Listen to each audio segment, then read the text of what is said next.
Hello friends, welcome to my YouTube channel SKG सामान्य ज्ञान।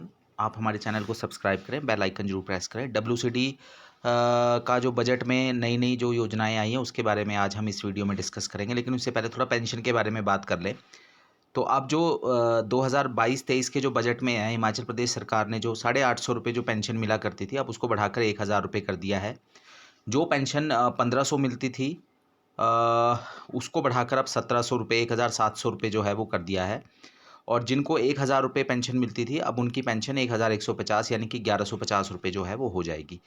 और जो सबसे बड़ी बात है वो ये है कि 65-60 साल से ऊपर के अब सभी लोगों को जो है वो पेंशन जो है वो अब मिलेगी। पहले जो था वो 65 साल से ऊपर की जो महिलाएं थी, उनको पेंशन मिलती थी, लेकिन अब 60 से 65 साल की महिलाओं को भी जो इसमें शामिल कर लिया गया है। इसी तरह से 60 साल से 69 साल के पुरुषों को भी इसमें शामिल किया। पहले 70 साल से ऊपर के जो पुरुष थे, उन्हीं को जो है ये पात्र माना जाता था। तो अब जैसा कि आप देख सकते हैं कि 7,50,000 से ज़्यादा व्यक्ति जो है अब पेंशन के दायरे में जो है वो आ जाएंगे। ठीक है, तो काफ़ी ज़्यादा जो है लोगों को इसमें शामिल किया है पेंशन में। अब हम बात करते हैं महिला और बाल विकास विभाग के लिए क्या योजनाएं जो है सरकार लाई है। जेंडर बजटिंग का पहली बार जो है वो कंसेप्ट लेकर आए हैं। 2022-23 में एक अलग से जेंडर बजट स्टेटमेंट जो है वो सदन में प्रस्तुत की गई है। और अगर हम बात करें जेंडर बजटिंग की, तो पिछले बजट में जो है स्टंटिंग, वेस्टिंग, कुपोषण, अनीमिया को समाप्त करने के लिए जो है वो किया गया था, लेकिन कोविड की वजह से नहीं हुआ था। और जैसा कि आप सब जानते हैं, नीति आयोग के साथ जो है वो एक स्टडी करवाई जाएगी इसके ऊपर, स्टंटिंग, वेस्टिंग, कुपोषण और अनीमिया के ऊपर, और उसके बाद एक एक्शन प्लान जो है वो तैयार किया जाएगा। तो अब जो है जो नीति आयोग के जो आए थे सदस्य वीके पॉल, तो उनके साथ जो बैठक की और विस्तृत जो विचार विमर्श किया गया, उसमें बच्चों में जो कुपोषण को दूर करने के लिए एक नई योजना, मुख्यमंत्री बाल सुपोषण योजना जो है वो शुरू की जाएगी। तो ये बहुत इंपॉर्टेंट है, मुख्यमंत्री बाल सुपोषण योजना। 7 इसके पिलर्स हैं, स्तंभ हैं।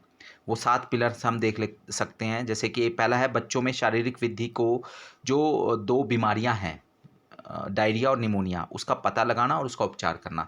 तो पहला जो स्तंभ है वो है डायरिया और निमोनिया।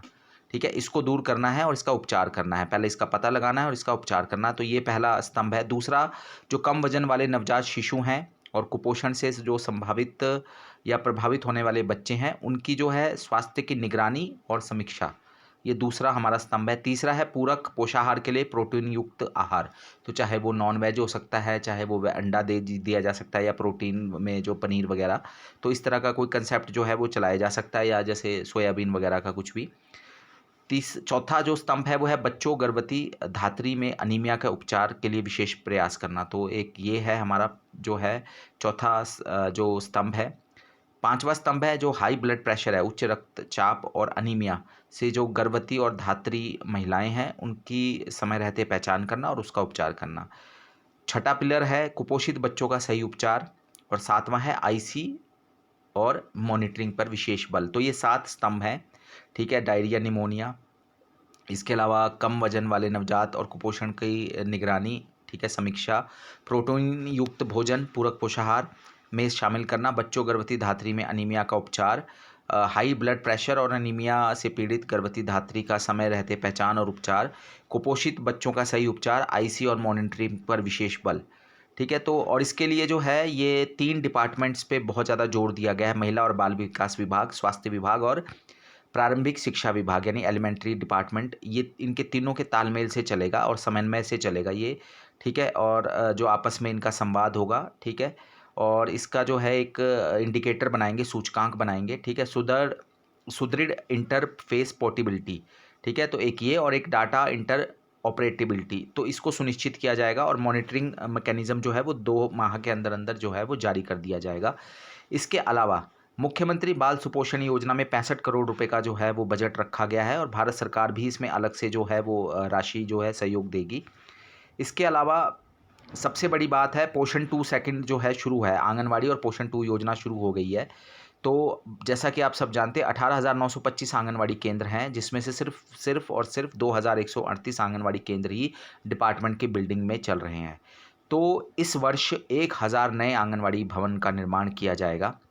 और ये मनरेगा के साथ कन्वर्जेंस में बनेगा और लगभग 70 करोड़ रुपए इसमें व्यय होंगे। और इसके अलावा जैसे कि आप सब जानते हैं 6,718 आंगनवाड़ी को मॉडल आंगनवाड़ी केंद्रों के रूप में स्थापित किया जा चुका है, जहाँ पे sliding, swing, blue, model baby table, कुर्सी, ये सब चीज़ें दी गई हैं।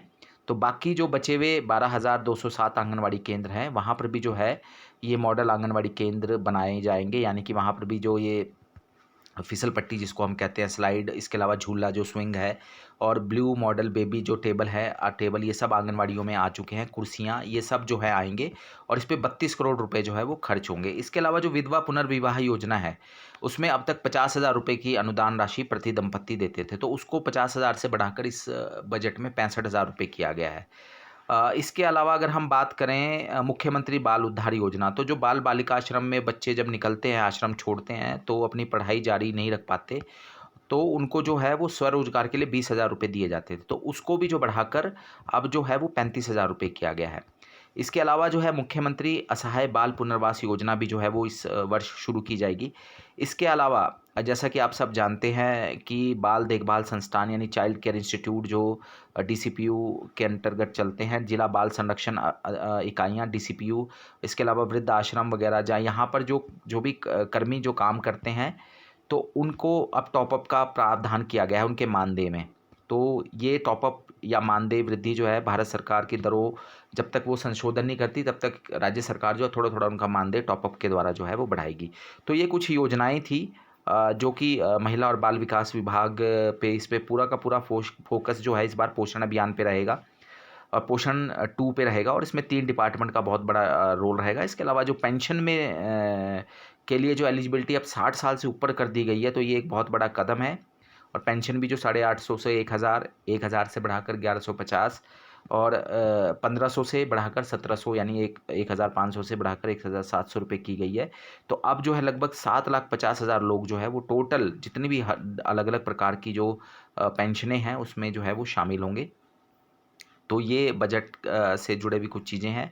दिव्यांगों के लिए, विधवा के लिए अलग-अलग सबके जो पेंशनें हैं वो उसमें वृद्धि की गई है।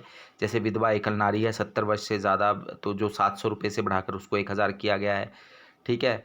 तो इस तरह से जो है वो पेंशन में काफ़ी जो है वृद्धि की गई है। इसके अलावा जो है जैसे 70 वर्ष से ऊपर जो वृद्ध लोग हैं, या 70% अपंगता वाले जो दिव्यांगजन हैं, उनको 1,100 रुपये मिलते थे, उन्हें भी 1,500 रुपये किया गया है। ठीक है, 65 से 69 वर्ष की महिलाओं को बिना आय सीमा के 1,000 रुपये प्रति माह मिलेगा। तो ये कुछ जो है वो नए प्रावधान हैं, और भी कुछ बहुत बहुत कुछ है बजट में।